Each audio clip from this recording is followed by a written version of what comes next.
Hi there, welcome to Cut It to Save It. We are going to be talking about the situation, which, if you have not found yourself in this situation yet, you probably will at some point in your knitting career. What I'm talking about is where your cast on is too tight. So, in this case, what I have here is I have a mostly completed little girl's sweater slash tunic. This is just the fingering weight version of Tin Can Knit's flax sweater. And I did not listen when they indicated which size of knitting needle I should use for the cast on. And so my cast on is too tight. It barely stretches. You can see how tight this cast on is. It just will barely go over her head. And you can see that it's very disproportionate in this sweater. So, because this sweater is top down, unfortunately, I have two options. I can literally frog the entire sweater all the way back up to the start, or I can cut out this neckline and make a new one. So, here's how we're going to do this. The first step is to add in a lifeline. Well, there's two ways. You could either add in a lifeline, which there is another course that will show you that, and I will show you that here. Or you could just pick up the last row of stitches before the ribbing and work like you're using a lifeline. This method with a needle may be a little bit easier if your needle is smaller than the gauge of the stitches. So I'll be able to pick up stitches very easily with this needle to make the transition to the lifeline easier. When I'm doing this, I'm going to look for where my cast on row is. So that's not here. Pink is my first color, so my cast on row is actually over here. So I'm going to find my very first stitch, and then I'm going to go down to right here. I'm using my needle to pick up the right leg only of these stitches. The stitches for the same row all the way across. With the multi-color changing yarn, it's easy to make sure that I've gotten all of the stitches in this row and to make sure that they're in the same row. So you can see, sorry, I'm going a little out of frame here, you'll see it better in a minute, that I'm only picking up the right leg of the stitches. And once I've picked up those stitches, I'll just pull on the needle to pull the yarn through with my lifeline. So I just load up as many as are comfortable on the needle and pull through. Now, here I have my entire lifeline inserted, and yes, I do realize as I'm filming this that perhaps hot pink was not the correct choice for a lifeline when it is in the variegated yarn. The reason I'm using this project is because it is actually a real life project right now where I had this problem. So, I am finding the first stitch right here where I put the lifeline in that goes all the way around. And now I'm going to look for the row below here, lift up a stitch, just like doing an afterthought heel, and I'm going to snip that stitch from the row below. So I'm not cutting any of the stitches that are actually attached around the lifeline. I'm just cutting the row below. You can continue to unravel that row below the lifeline with the stitches one at a time very carefully if you don't want to do any further cutting. If that one snip was enough for you, continue with this technique until you've gone all the way around the outside. As you can see, you should see live stitches on the lifeline. However, I'm going to go a slightly faster, but maybe a little bit more harrowing route, and I am just going to start cutting away this collar. You can see from my scissor placement, I'm not even close to the lifeline. There is no possible way that what I am cutting is what is attached to the lifeline. So I am cutting in between this collar and where the lifeline is, and just snipping the entire thing out. If you've never cut your knitting before, it's absolutely terrifying the first time, but I promise you that once you do it, and you realize you are in fact not destroying your knitting, but you are saving your project, you will love it if you're anything like me. I find techniques where you cut your knitting, such as steeking, to be very exciting and a little bit addicting because when you first start out, you think that cutting your knitting is not what you're supposed to do. And it's just really, really fun. So obviously, as I'm cutting all the way around, I don't want to get too overconfident, and I do want to make sure that I'm not cutting my lifeline out. So we're going to continue just so you can see how the whole process looks, because this is much faster than unpicking every single stitch, especially if you have black yarn. So, ta-da! I have officially separated that too tight collar from the rest of the sweater. There it is. It can hang out over there. Let me get the scissors off of my hands. And now all I need to do is start picking out that extra little bit of fuzz that comes from cutting your knitting. That's just the row that was actually cut. But as you can see, none of the stitches that are on the lifeline have actually been cut up. They are whole stitches on the lifeline, and what I'm pulling out is pieces of the row below. All of those are completely intact, just as they should be, and it looks kind of like a provisional cast on. So I'm going to go around and I'm going to continue doing this without making you watch the whole thing. All right, so here we are. I have now pulled out all of that. Look how wide this neckline is. When you compare the cast on edge, which is this big, to the stitches that it transitions into, the difference is astonishing. Obviously, we do want the collar to be a little bit smaller to help hold the garment in place, but look how big this opening is compared to that little tiny collar that I did not attach or cast on properly. So there's two choices. You can either take your needle and just pick the stitches up around, and then you can graft on a collar to the live stitches if you feel like grafting.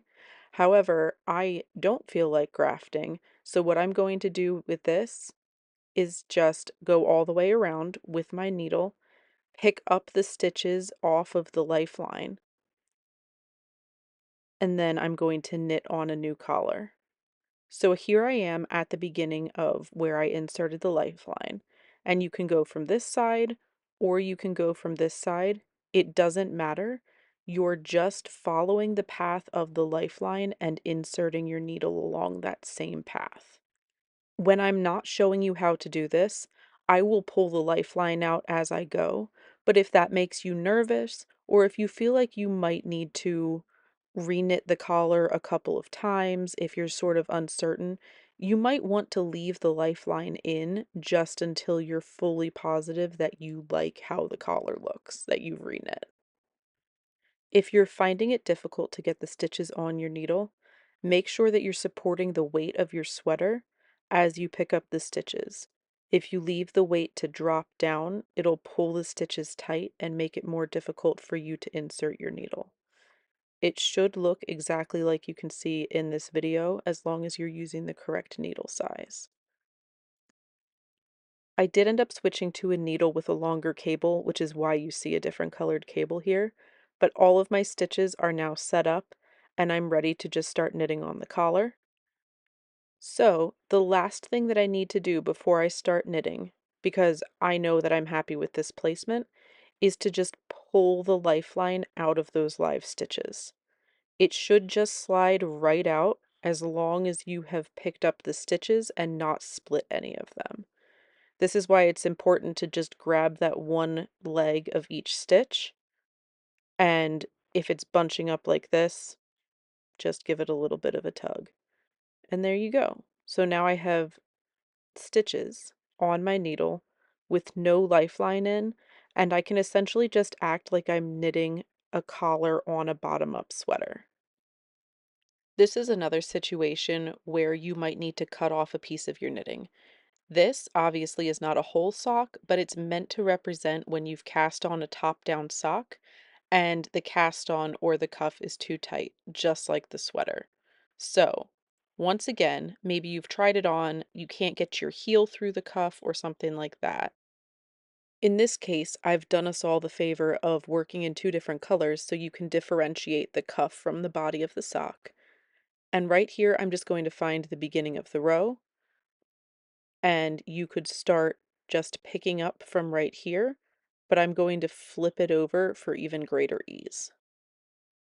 The reason I've done this is because when you have the same direction as you knit the project in, the original project, it's much easier to pick up the correct number of stitches. So you can see the first stitch where I switched to orange is loose because I didn't tie off my ends as I went. So that makes it very easy to know where the first stitch is. If you don't want to pick it up that way, or you don't know exactly where the first stitch is, you could always go down a couple of rows. In this case, I'm just going to pick up every stitch of that first orange row, and you'll notice I am still picking up the right leg only because that will give me the stitches mounted correctly once I turn around to start knitting the cuff up the other direction. So, in this case, I know that as long as I have a blue stitch underneath the one that I'm picking up, I will be okay, and I am picking up the same row of stitches. You'll notice that this is the same technique I just used for putting the lifeline into the sweater. It kind of just cuts out the middleman because instead of putting the lifeline through and then transferring the stitches afterward, you're just picking up the stitches and carrying on. They're just right onto the needle already. Because I'm knitting these socks in the magic loop style, once I have half of the number of stitches on my needle, I'll just act like I'm magic looping, pull the cable through, and continue. This is a situation where it's helpful to have the color switching because I don't have to look too closely to know exactly where to start picking up the stitches again. I can just, once again, go over that first row of orange stitches. And here I've just sped it up a little bit because you don't need to see me picking up every single stitch in real time, but I am picking up each of the stitches until the end of the round. And of course we can see that gap from the color switching, and you know that the ribbing pattern starts with knit 2 and ends with purl 2, so even if you didn't have that gap, you'd be able to check the stitch pattern and be good to go. So, once again, just like the sweater, I have all of my stitches hanging out on the needle. And just like the sweater or an afterthought heel, you take a stitch from the row above. There we go. I'll stretch it a little bit so you can see it better. So I'm taking a stitch from the first blue row. I'm going to stretch it out really well, and then I'm just going to snip it and begin to unravel on either side, just like with the sweater or an afterthought heel. I know you're hearing me say that a lot, but it's because these techniques really are used for a variety of results. So if you can knit socks, you can do this. And if you can do this, you can knit socks. But once again, I prefer to cut my knitting because I just enjoy doing this.